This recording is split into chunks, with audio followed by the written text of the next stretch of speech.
नमस्कार दोस्तों, आज हम लेकर आए हैं एक ऐसी कहानी जो युद्ध के अंधेरे में भी इंसानियत की रोशनी दिखाती है। ये कहानी है द बुक थीफ, जिसे लिखा है मार्कूस ज़ुसक ने। ये सिर्फ एक लड़की की कहानी नहीं, ये किताबों की ताकत, दोस्ती, प्यार, डर और मौत के बीच जिंदगी खोजने की कहानी है। तो आइए शुरू करते हैं। इस कहानी का नैरेटर कोई इंसान नहीं है, बल्कि मौत। हाँ, मौत खुद ये कहानी सुना रही है। वह कहती है कि इंसान अजीब होते हैं, कभी प्यार करते हैं, कभी नफरत, कभी बचाते हैं, कभी मार देते हैं। और इसी इंसानी दुनिया में उसे एक छोटी लड़की मिलती है, लीज़ल मेमिंगा। साल 1939, जर्मनी में हिटलर का राज। लीज़ल अपनी माँ और छोटे भाई के साथ ट्रेन में सफर कर रही होती है, लेकिन सफर के दौरान उसका छोटा भाई अचानक मर जाता है। ठंड, डर और भूख से भरी उस सुबह में लीज़ल पहली बार मौत को महसूस करती है। भाई के अंतिम संस्कार के दौरान एक कब्र खोदने वाले लड़के की जेब से एक किताब गिर जाती है।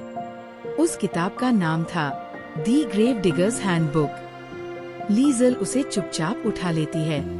उसे पढ़ना भी नहीं आता, फिर भी वह किताब अपने पास रख लेती है।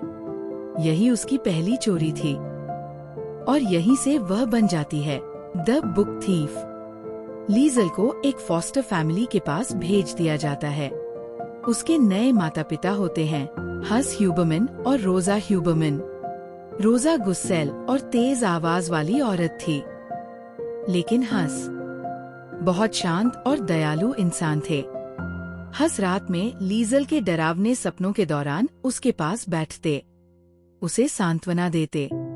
एक रात उन्होंने देखा कि लीज़ल उस चोरी की किताब को पकड़े हुए है। तब हस ने फैसला किया, वह लीज़ल को पढ़ना सिखाएंगे।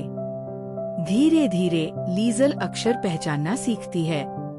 हस बेसमेंट की दीवार पर शब्द लिखते थे और लीज़ल उन्हें पढ़ने की कोशिश करती। पहली बार उसे महसूस हुआ कि किताबें सिर्फ कागज नहीं होती, उनमें पूरी दुनिया छिपी होती है। अब किताबें उसकी दोस्त बन चुकी थी। जब बाहर युद्ध और डर था, तब शब्द उसे सुकून देते थे।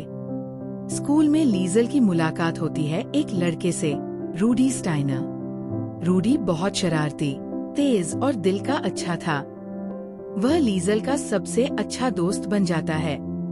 दोनों साथ दौड़ते, खेलते और छोटी छोटी चोरी भी करते। रूडी हमेशा लीज़ल को चिढ़ाते हुए कहता, एक किस दे दो, लेकिन लीज़ल हर बार मना कर देती। उन्हें नहीं पता था कि युद्ध उनके बचपन को धीरे धीरे खत्म कर रहा है। पूरे जर्मनी में हिटलर की सोच फैल रही थी। लोगों को सिखाया जा रहा था कि कुछ इंसान दूसरों से बेहतर हैं। यहूदियों को दुश्मन माना जा रहा था। किताबें जलाई जा रही थी।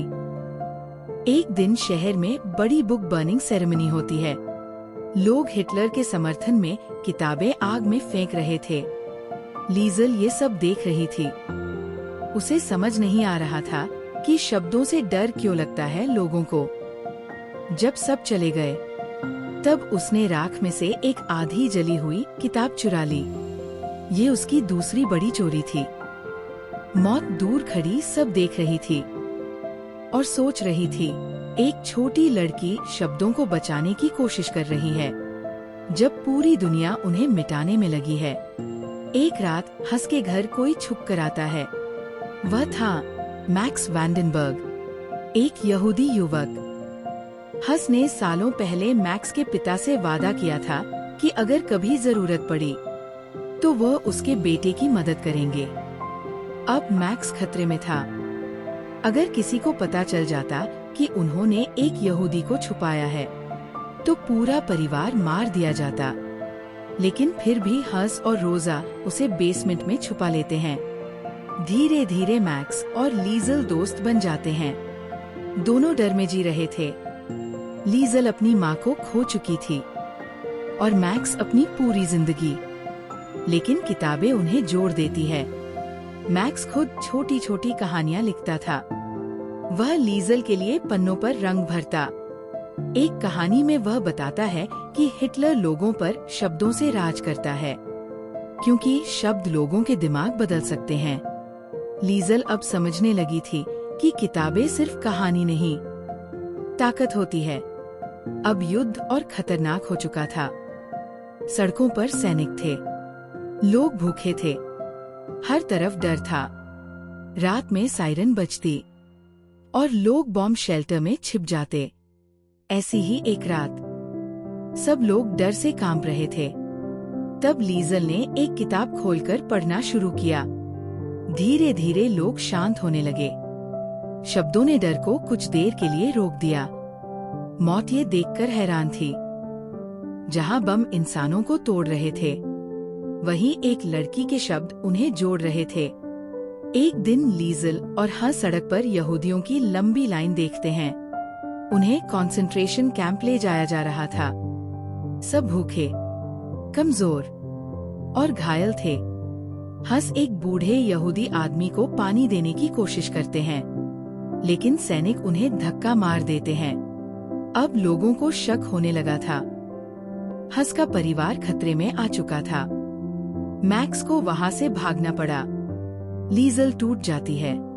उसे लगता है कि उसने अपना सबसे अच्छा दोस्त खो दिया। युद्ध अब उनके शहर तक पहुंच चुका था, लेकिन रूडी हमेशा लीजल के साथ रहा। दोनों चोरी करते, खाना ढूंढते और मुश्किल समय में एक दूसरे को हंसाने की कोशिश करते। रूडी अंदर से लीजल से प्यार करता था, लेकिन वो कभी खुलकर नहीं कह पाया। और शायद यही सबसे दुखद बात थी। एक रात आसमान में बमवर्षक विमान आते हैं। पूरा शहर सो रहा होता है।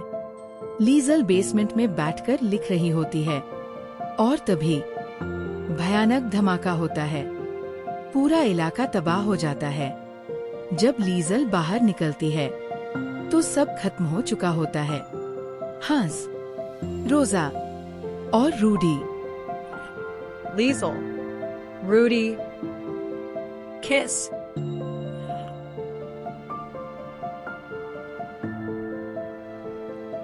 Liesel, Liesel.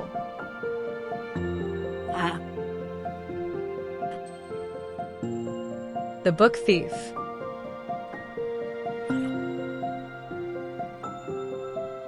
Like, share, audiobooks, book summaries. Subscribe,